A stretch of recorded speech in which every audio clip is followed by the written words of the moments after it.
So as you know, 2018 I bought a LDV T60 and it was covered in rust. I'll put the video up here for you to have a look at. And I had that car for 3 years, and then after the 3 years, there was rust all across the top of the windscreen, all under the doors. It came very, very quickly. And I took it back to the dealership for an assessment. They assessed the vehicle. They deemed it uneconomical to repair. I paid $28,990 for that car. After 3 years, LDV gave me a full refund of $28,990. I didn't have to argue, I didn't have to say anything. They just said, hey, we've checked the car, it's uneconomical to repair, here's a refund. Done. It was done within a couple of hours.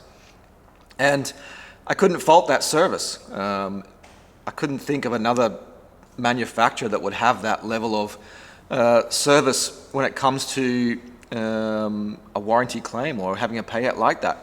Now, obviously they're doing that because they know they're at fault.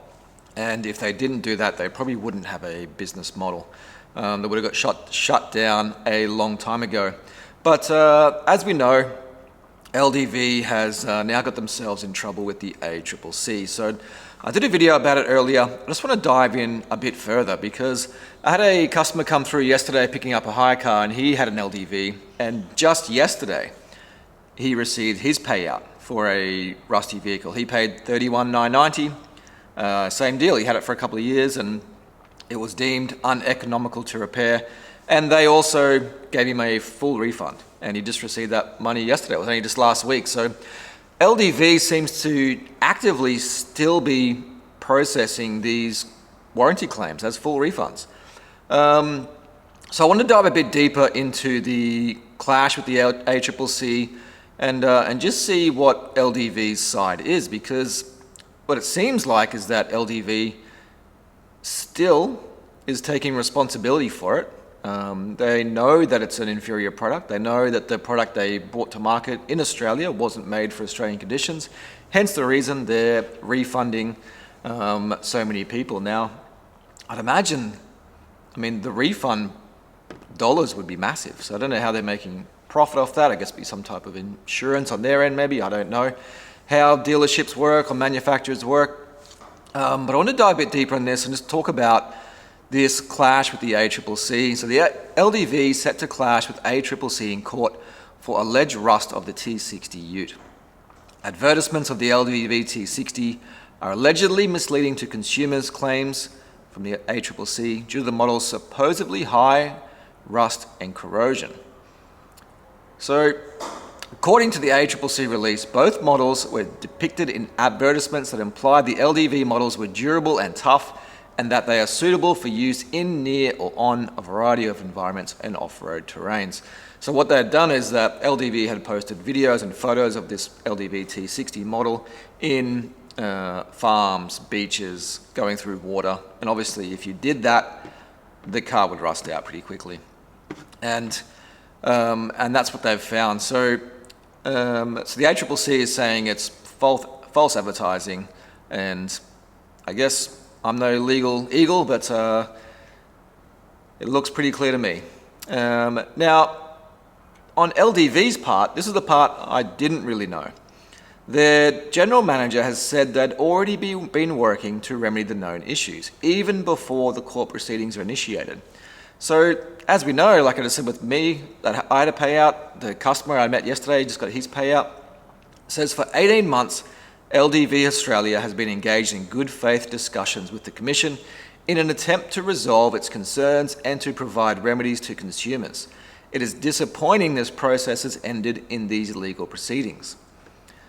LDV Australia takes its obligations under Australian consumer law seriously, and we look forward to defending the allegations in court. Of note, all LDV Australia models come with a 10-year anti-corrosion warranty, wherein the brand would be required to resolve any rust situation. However, the ACCC said the anti-rust assurance period made representations to consumers that the relevant models did not have a material risk of developing rust or corrosion, and that these representations were false or misleading due to those vehicles developing rust or corrosion. So, I don't know, from a consumer point of view, LDV has already been doing the right thing for 18 months. They've been refunding and buying back these cars, and I would imagine that most of the people who had their buyback put through and their refund processed had probably bought another LDV model. That's what I did. I bought 4 of them actually. I've got 3 T60s and a LDV D90 now as well. And again, one of those cars, the paint is peeling on top of their windscreen, so we'll go get that assessed. But I've got confidence that LDV is going to do the right thing. They've got a 10-year anti-corrosion warranty. They've already taken responsibility of a previous car and paid that out. And it was paid out without discussion, without court, without argument. It was just a complete buyback of the purchase price 3 years later, which is totally unheard of, I think. So personally, I can't speak highly enough from a manufacturer customer side point of view. Whether you like the performance of the LDV or the look, personal opinion, that's totally up to you. But from a consumer point of view and having to deal with the manufacturer, I couldn't imagine any of the other big name manufacturers just going, oh yeah, no worries, here's your money back.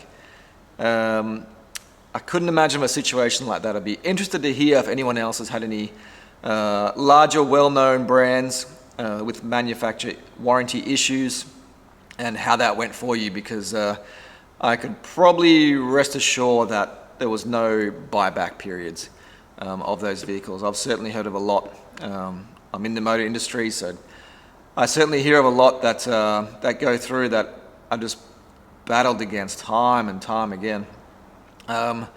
So to end this, saying that approximately 60,000 units of the T60 and G10 vehicles were sold between 2018 and 2024, worth around $1.5 billion in revenue.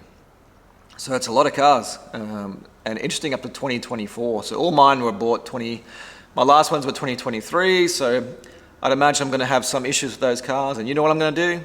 If they buy them back, I'm probably going to buy some more. Because they fit for purpose. They do exactly what I need them to do. And LDV's taking responsibility of any concerns that will be in rust. And because if you have a rusty vehicle between 18 and 24, your resale is going to be 0 or very, very small. So they have to take action. They have no choice.